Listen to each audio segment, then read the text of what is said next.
हमारे चैनल को सब्सक्राइब करना ना भूलें। यहाँ हजारों कहानियां हैं आपके लिए। Enjoy reading. उसके होठों पर एक अजब सी मुस्कुराहट थी। ऑफिसर इस मुस्कुराहट के अर्थ को समझ नहीं पा रहा था। ऐसा लग रहा था जैसे कि ये लड़की अपनी मनपसंद चीज पा लेने की खुशी में मुस्कुरा रही है, या फिर इसकी बरसों से संचित कोई इच्छा पूरी हो गई है इसलिए मुस्कुरा रही है, या फिर ये मुस्कुराहट ऐसी थी जब कोई शिकारी अपने मनचाहे शिकार को अपने जाल में फंसा हुआ देखता है। जो भी हो, उसकी मुस्कुराहट बहुत ही मिस्टीरियस थी। ऑफिसर उसके इस तरह से मुस्कुराने की पहेली को सुलझा नहीं पा रहा था। तभी अचानक से ये गुलाब जैसे होंठ कुछ कहने के लिए हिले। आईने की तरफ बढ़ते हुए ऑफिसर के हाथ एक पल के लिए रुक गए। एक अजब सा हिप्नोटाइजेशन उसे महसूस हो रहा था। आंखें बिल्कुल एक आश्चर्य के साथ फैल गईं और वो मुंह खोले बिल्कुल एक स्टैचू की तरह वहीं पर जम सा गया था। तभी पीछे से किसी ने उसके कंधे पर हाथ रखा। ऑफिसर चौंकते हुए अपनी ही हिप्नोटाइजेशन से बाहर आया और तेजी से पीछे मुड़ा। पीछे हेल्पर हाथ में चाबी का गुच्छा लिए हुए उसके सामने खड़ा था। क्या हुआ सर? हेल्पर ने पूछा। ऑफिसर ने कुछ नहीं कहते हुए इनकार में सर हिलाया। सर, चाबी। हेल्पर ने चाबी ऑफिसर की तरफ बढ़ा दी। चाबी लेकर ऑफिसर बाहर निकलने को हुआ, लेकिन अभी भी वो पीछे बार बार मुड़कर उस आईने की तरफ देख रहा था। लेकिन अब उस आईने में कुछ दिखाई नहीं पड़ रहा था, ना ही वो लड़की और ना ही ऑफिसर का प्रतिबिंब। आईने में इतनी धूल जमा थी कि आईना खुद को भी देख पाने में नाकामयाब था। क्या था ये? मुझे धोखा हुआ? नहीं, मेरी आंखें इस तरह से धोखा नहीं खा सकती।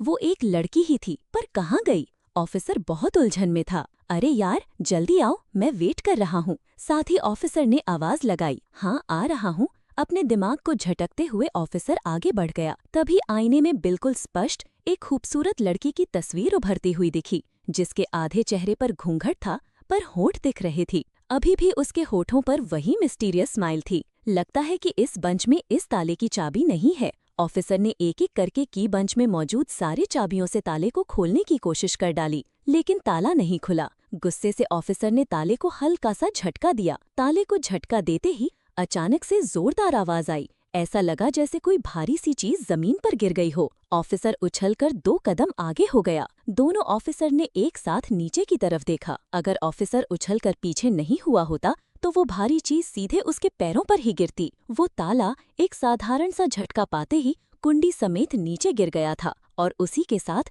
उस ताले में लगा हुआ छोटा सा त्रिशूल भी खोलकर गिर गया था, जिस पर इनमें से किसी का ध्यान नहीं गया था। बताओ कितनी कोशिश कर रहे थे इस ताले को खोलने की, लेकिन ताला नहीं खुला, पर हल्के झटके से ही पूरी हैंडल अपने नट बोल्ट सहित निकल आई है। ऑफिसर नीचे पड़े हुए दरवाजे के भारी हैंडल को देखते हुए कहा, ये तो ठीक है, बट थैंक्स गॉड, अगर तुम झटके से पीछे नहीं होते तो इस हैंडल ने तुम्हारे पैरों को जूते क्या सैंडल पहनने के लायक भी नहीं छोड़ा होता। दूसरा ऑफिसर मुस्कुराते हुए बोला, ये बात तो तुम सही कह रहे हो, हैंडल काफी भारी है।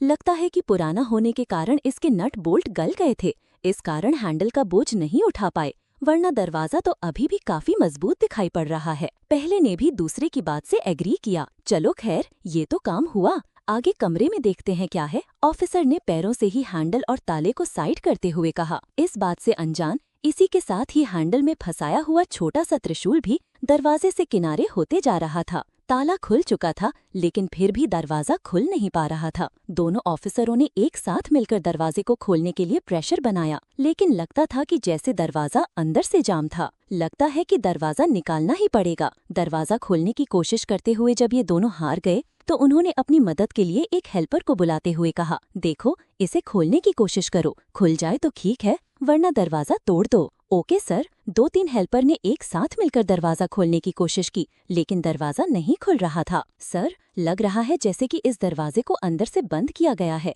या फिर अंदर बहुत ज्यादा जाम है। अरे यार, कोशिश करो, नहीं हो रहा है तो दरवाजे को ही निकाल दो, ऑफिसर ने लापरवाही से कहा। तभी एक भागते हुए कटर जैसी चीज लेकर आया ताकि दरवाजे के साइड के नट्स बोल्ट को काटकर दरवाजा निकाला जा सके। पहले दरवाजे को अच्छे से साफ कर लो, क्या पता गंदगी से अगर दरवाजा जाम हुआ होगा तो सफाई से खुल जाएगा। वैसे भी दरवाजा काफी भारी और मजबूत दिखाई पड़ रहा है, तोड़ने से बर्बाद हो जाएगा। ऐसा करो, पहले से कपड़े से रगड़कर अच्छे से साफ करो, उसके बाद इसके सारे नेटवर्क में मशीनरी ऑयल डाल देना, ऑफिसर ने ध्यान से दरवाजे को देखते हुए कहा। हेल्पर कपड़ा लेकर दरवाजा साफ करने लगा। उस दरवाजे पर कई धागे लटके हुए थे जो कि सफाई के दौरान टूट टूट कर नीचे गिर रहे थे। पुराना होने के कारण किसी को समझ में नहीं आ रहा था कि ये धागे टूटकर गिर रहे हैं या फिर मकड़ी के जाले, पर कुछ तो जरूर था जो इन धागों के टूटने से खुलता जा रहा था। इन धागों का जाल जैसे ही दरवाजे के ऊपर से पूरी तरह से साफ हुआ, एक जोरदार आवाज के साथ दरवाजा झटके से खुल गया। हर हर महादेव। हमारे चैनल को सब्सक्राइब करना ना भूलें। यहाँ हजारों कहानियां हैं आपके लिए। पर कुछ तो जरूर था जो इन धागों के टूटने से खुलता जा रहा था। इन धागों का जाल जैसे ही दरवाजे के ऊपर से पूरी तरह से साफ हुआ, एक जोरदार आवाज के साथ दरवाजा झटके से खुल गया और इसी के साथ आया एक तेज बर्फीली हवा का झोंका। ऐसा लगा जैसे कि कोई इस कमरे के अंदर बंद था। दरवाजा खुलते ही पूरे फोर्स के साथ बाहर आया, लेकिन अपने बाहर आने के साथ ही उसने दरवाजा साफ कर रहे हेल्पर को पकड़कर 14 से 15 फीट अंदर कमरे में फेंक दिया। अरे रे अरे, एक साथ कई लोगों के मुंह से निकला और अगले ही पल सबको अपने मुंह के साथ नाक भी बंद करने पड़े। अभी एक हेल्पर रगड़ रगड़ कर दरवाजा साफ कर रहा था और दूसरा साइड में खड़े होकर दरवाजे के नट बोल्ट में मशीनरी ऑयल डाल रहा था। तभी अचानक दरवाजा तेजी से खुला। ऐसा लगा जैसे कि किसी ने अंदर से दरवाजे को खोल दिया हो। हेल्पर अपने पूरे फोर्स के साथ दरवाजे को चमकाने में लगा था, इसलिए अचानक खुले हुए दरवाजे से वो झटका खाकर अंदर की तरफ एक कदम होने को हुआ। तभी उसे ऐसा लगा जैसे किसी ने उसको शर्ट से उठाकर अंदर की तरफ और अधिक फेंक दिया है। वो सीधे जाकर कमरे के अंदर एक पलंग के साइड से टकराया और वहीं चकराकर बैठ गया। बाहर जो लोग खड़े थे, 2 ऑफिसर और एक हेल्पर, एक पल के लिए तो उन्हें कुछ समझ में ही नहीं आया था कि आखिर दरवाजे के खुलते ऐसा क्यों हुआ। उन लोगों को ऐसा लगा जैसे कि दरवाजे के खुलते ही एक ठंडी हवा जो कि इस कमरे में बंद थी तेजी से बाहर आई और उस ठंडी हवा ने जैसे इन लोगों को पूरी तरह बर्फ बकेट चैलेंज से नहला दिया है। अभी ये खुद को बर्फ जैसी ठंडक से निकाल पाते उसके पहले ही एक बदबूदार तेज दुर्गंध उनके नाक से टकराई।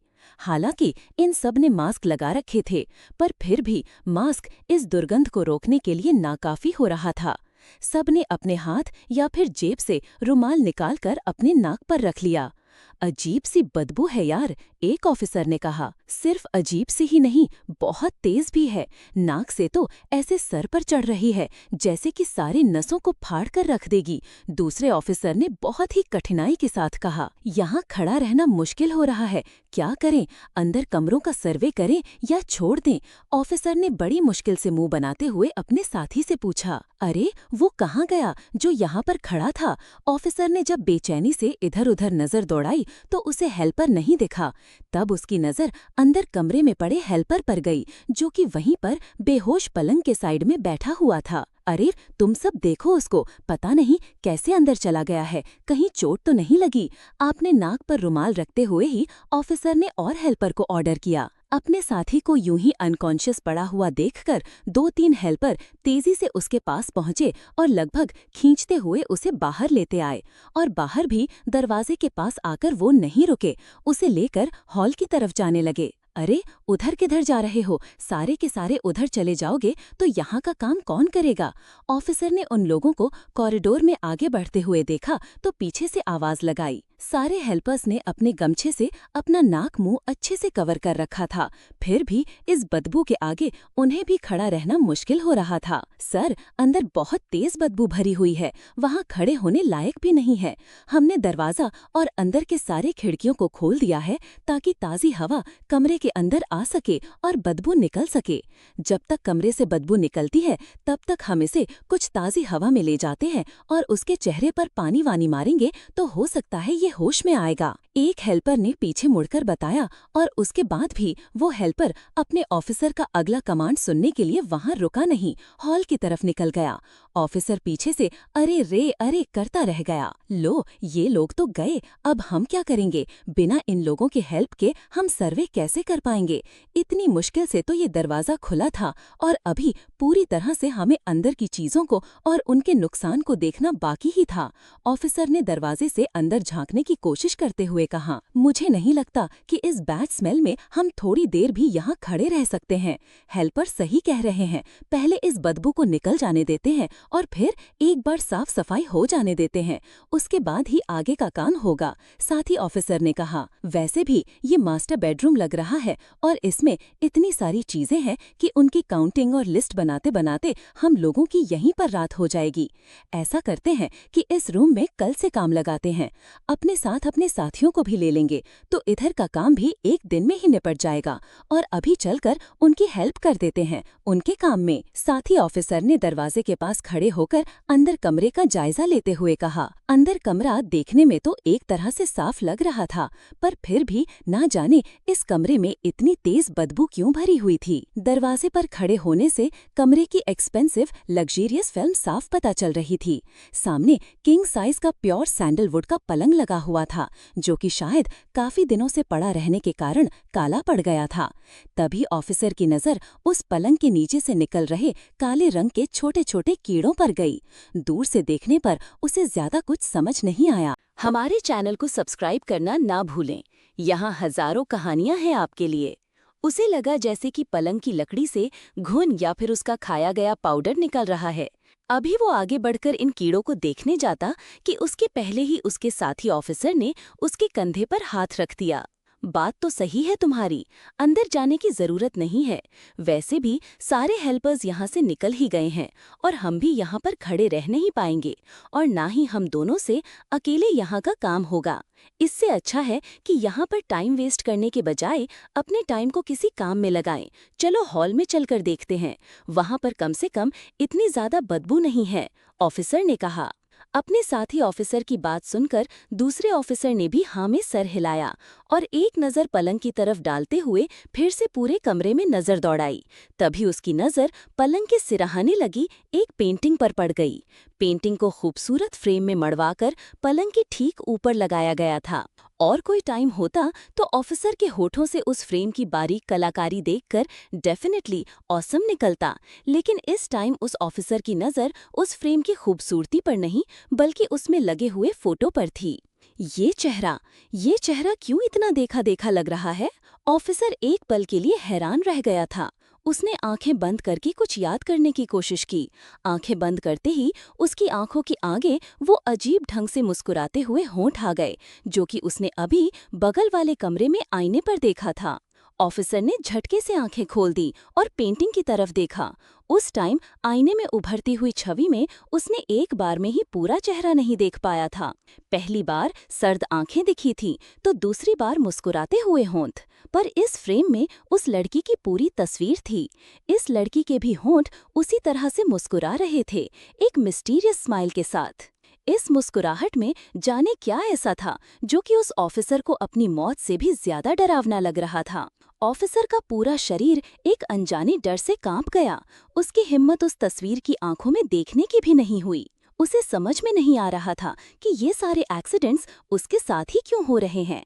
यहाँ पहले भी उसने कमरे में लड़की की छवि को देखा था और यहाँ पर भी कुछ अजीब सा उसे महसूस हो रहा है।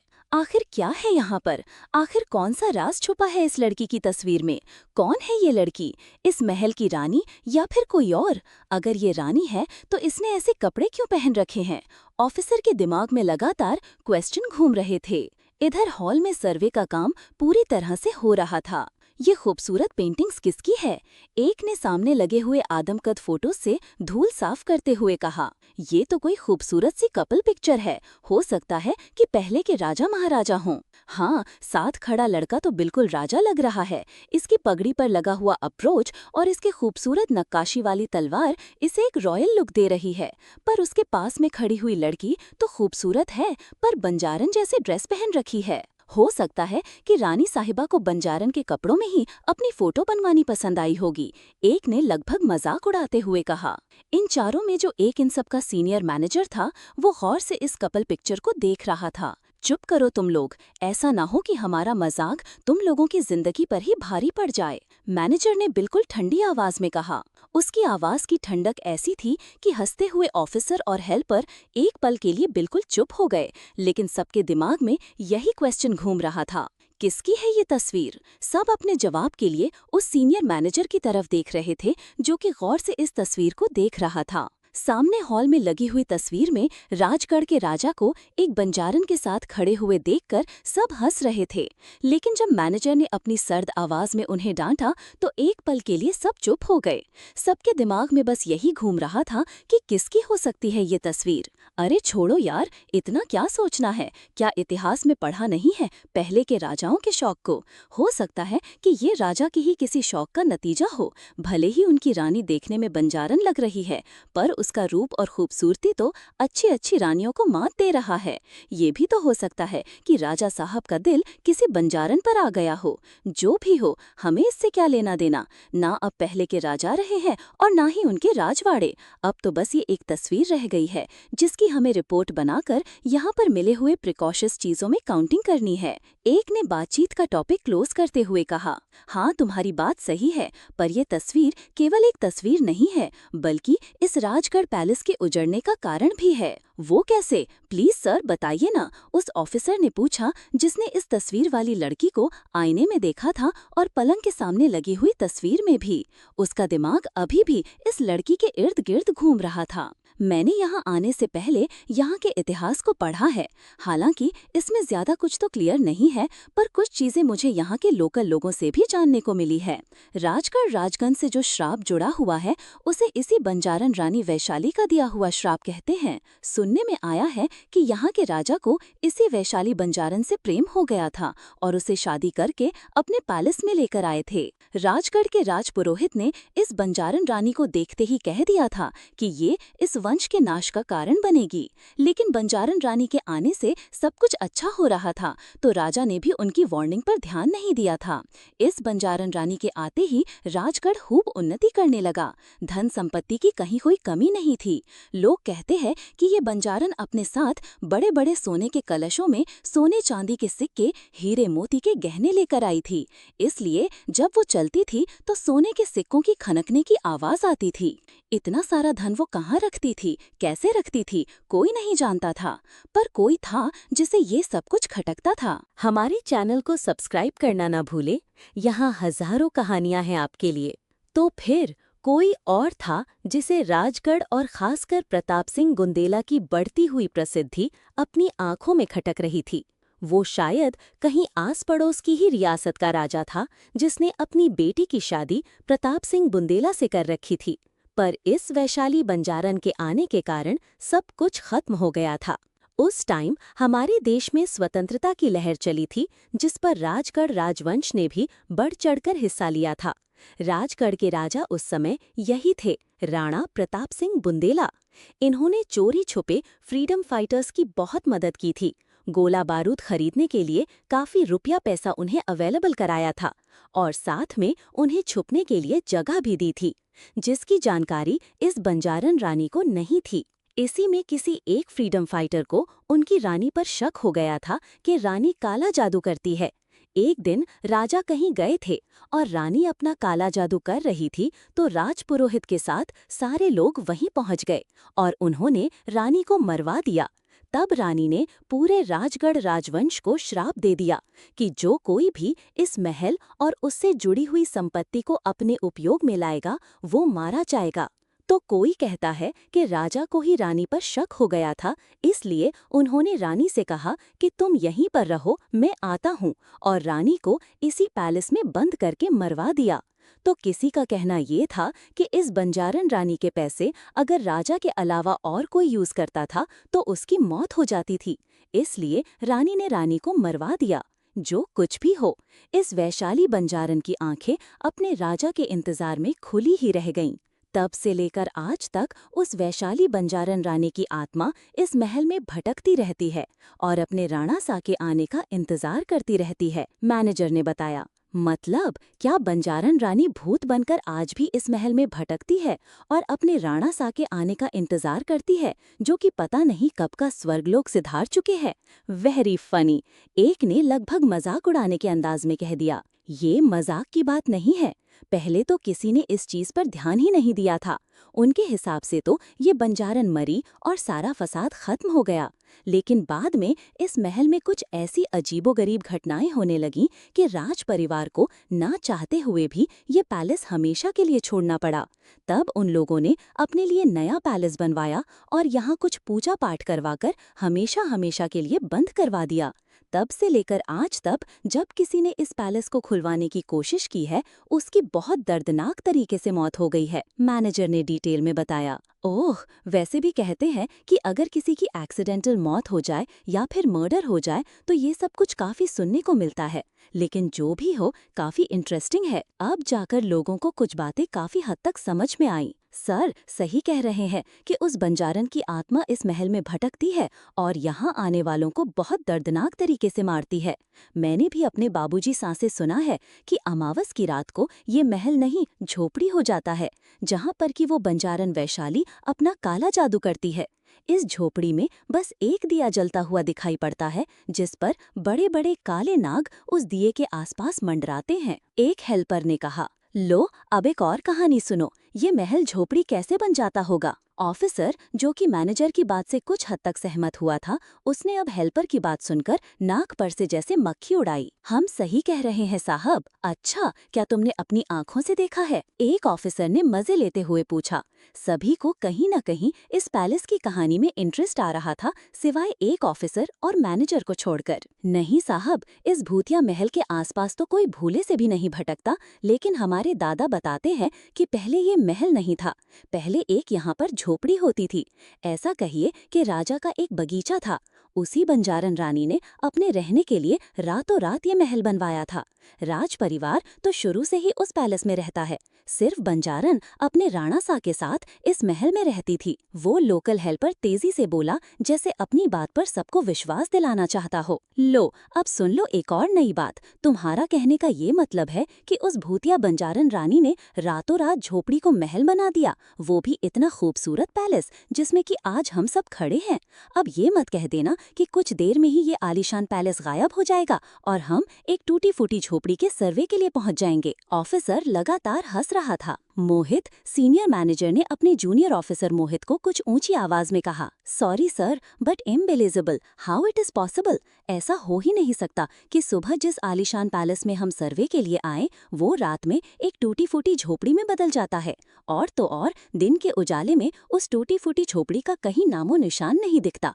पूरी तरह से एक फिल्मी कहानी है, किसी की या फिर किसी के दिमाग की उपज, जिसने यहाँ के लोकल भोले भाले लोगों को बहलाने के लिए या फिर इस पैलेस से दूर रखने के लिए बनाया है। किसी को विश्वास नहीं हो रहा था। पुरातत्व विभाग के 4 ऑफिसर थे, पर अब इंजीनियरिंग डिपार्टमेंट से लेकर कुछ राणा एम्पायर के भी अधिकारी वहां पहुंच चुके थे। हमारे चैनल को सब्सक्राइब करना ना भूलें। यहाँ हजारों कहानियां हैं आपके लिए। सर, आप मानो या ना मानो, पर इतना जरूर जानते हैं कि लोग खुद यहाँ नहीं आना चाहते। किसी का कहना है कि राजा ने उससे शादी का वादा किया था और वादा करके शादी करने नहीं आया, इसलिए वो अपने राजा को ढूंढती है।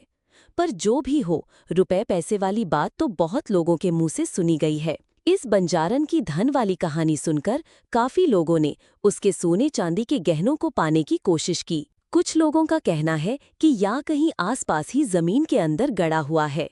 कई लोगों को दिन के उजाले में भी इस पैलेस के आसपास बेशकीमती गहने खोजे तो उन्हें कुछ मिला नहीं, और जिन लोगों को मिला उन लोगों ने इन सब चीजों को महज बकवास समझकर उन गहनों को उठाने की कोशिश की, लेकिन वो यहाँ से जिंदा ना जा सके, क्योंकि जो भी यहाँ आया है वो यहाँ से जिंदा बचकर नहीं जा पाया। पर सच्चाई क्या है ये तो कोई भी नहीं जानता।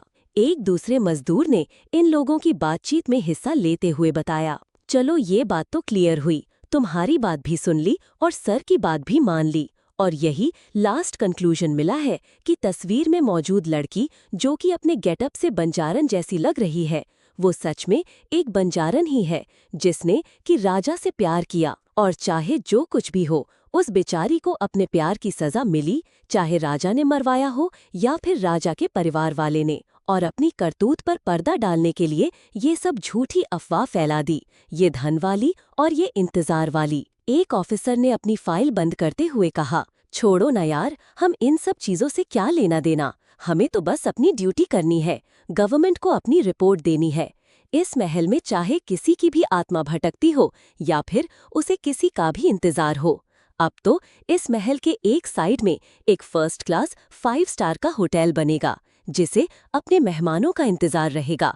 और बाकी बचे हुए साइड में एक वर्ल्ड क्लास की सुपर मेडिसिटी बनेगी, जो कि यहाँ के सारे गरीबों का फ्री में इलाज करेगी। एक इंजीनियर ने यहाँ रफ नक्शा बनाते हुए कहा, बात तो सही है तुम्हारी। बंजारन रानी को अपने राजा का इंतजार हो या ना हो, गवर्नमेंट के साथ साथ यहाँ के रॉयल फैमिली को भी हमारी रिपोर्ट का इंतजार है। यहाँ के प्रेजेंट राणा कुंवर विक्रम प्रताप सिंह बुंदेला ने तो बस यही 24 घंटे का टाइम गवर्नमेंट को दिया है कि वो अपनी सर्वे कंप्लीट कर ले, ताकि इसके बाद वो जितनी जल्दी हो सके इस प्रोजेक्ट में काम लगा सके।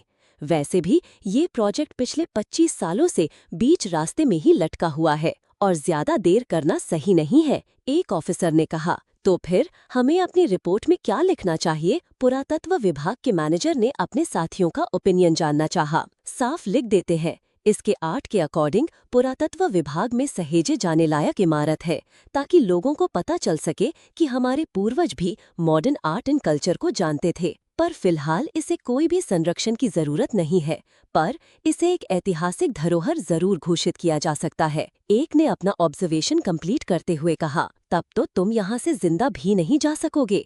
एक ने मीनिंगफुल स्माइल पास करते हुए कहा, व्हाट यू वांट टू से? तुम कहना क्या चाहते हो? मैनेजर ने हैरान होते हुए पूछा। आज से करीब 22 साल पहले भी तुम्हारे ही डिपार्टमेंट के कुछ लोग यहाँ सर्वे के लिए आए थे। उन लोगों ने इसे हिस्टोरिकल प्लेस के रूप में कंजर्व करने का रिपोर्ट दिया था कहना सरासर गलत होगा, क्योंकि उन्होंने सिर्फ अभी तक रिपोर्ट बनाया था, लेकिन उनकी रिपोर्ट गवर्नमेंट तक नहीं पहुंच सकी। बीच रास्ते में ही उन लोगों का बहुत ही दर्दनाक एक्सीडेंट हुआ था।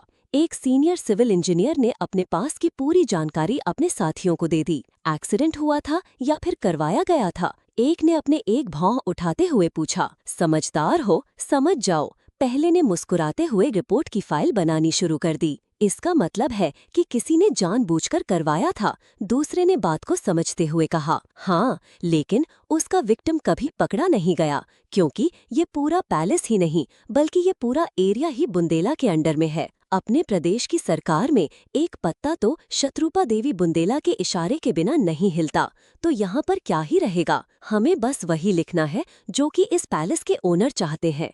एक ने हंसते हुए अपनी रिपोर्ट पेपर पर सिग्नेचर करते हुए कहा, सुनने में आया है कि इस पैलेस के ओनर कुंवर विक्रम प्रताप सिंह बुंदेला ने गवर्नमेंट से ग्रीन सिग्नल मिलने के बाद इसे स्मार्ट सिटी के रूप में डेवलप करने का डिसीजन लिया है, और गवर्नमेंट को भी इस चीज से ऑब्जेक्शन नहीं है। क्या ये बात सच है? एक ने मैनेजर से पूछा। फिर क्या हमें यहाँ केवल खाना पूर्ति के लिए बुलाया गया है? आर्टियोलॉजिकल डिपार्टमेंट वालों को हैरानी थी। बुलाया नहीं गया है, बल्कि गवर्नमेंट की तरफ से तुम्हें भेजा गया है, और वो भी केवल फाइल वर्क कंप्लीट करने के लिए। इंजीनियर ने जैसे कुछ जताते हुए कहा, सीधे सीधे कहो ना, एक तरह से इस पैलेस को हॉन्टेड घोषित करने के पीछे बुंदेला रॉयल फैमिली का अपना फायदा था, जिसे वो अब इस तरह से उठा रही है। इसे कहते हैं आम के आम गुठलियों के दाम। जब तक रहना था इस पैलेस में रहे, और अब इस पैलेस को भी गवर्नमेंट की नजरों से बचाकर अपना ही काम निकलवाना चाहते हैं। एक ने एक ही लाइन में पूरी बात क्लियर कर दी। बड़े लोग बड़ी बातें। एक ने गहरी सांस छोड़ते हुए कहा, हाँ चलो इन सब बातों को खत्म करो। इस प्रॉपर्टी के ओनर क्या चाहते हैं या फिर गवर्नमेंट क्या चाहती है? फिलहाल तो ये पैलेस साफ सफाई चाहती है। इसे एक पूरी साफ सफाई की जरूरत है। लॉन्ग टाइम से बंद रहने के कारण कई दरवाजे जाम हो गए हैं, खुल नहीं रहे, तो कई जगहों पर कमरे इतने गंदे हैं कि धूल और गंदगी से उनका नक्शा नहीं पता चल रहा है। हम अपनी एक रफ रिपोर्ट आज बनाकर दे देते हैं, फिर साफ सफाई होने के बाद इसे कंफर्म कर देंगे। मैनेजर ने कहा, जब हमारे हाथ में कुछ है ही नहीं तो बस हमें तो कॉलम ही फिल करना है। क्या रफ रिपोर्ट और क्या फाइनल रिपोर्ट, सारे रिपोर्ट तो पहले ही गवर्नमेंट और बुंदेला ने बना रखे हैं। दूसरा हंसते हुए बोला, ओके सर, हम लोग चलते हैं, तब तक यहाँ का सुपरवाइजर साफ सफाई करवा लेगा। मैनेजर ने सबको बाहर निकलने का इशारा किया, इस बात से अनजान कि जब वो उस फ्लावर वॉश को उठाकर देख रहा था तो उसमें से एक छोटा सा कीड़ा निकलकर उसके ग्लव से होता हुआ उसके शर्ट में समा चुका है, और ये छोटा सा कीड़ा आगे जाकर उनके लिए एक बड़े हादसे को अंजाम देने वाला था, जिसकी रिपोर्ट किसी के पास नहीं होती। और कमरे का दरवाजा खुलते ही कोई पूरी तरह से आजाद हो चुका है, जिसका उसे बरसों से इंतजार था। हर हर महादेव।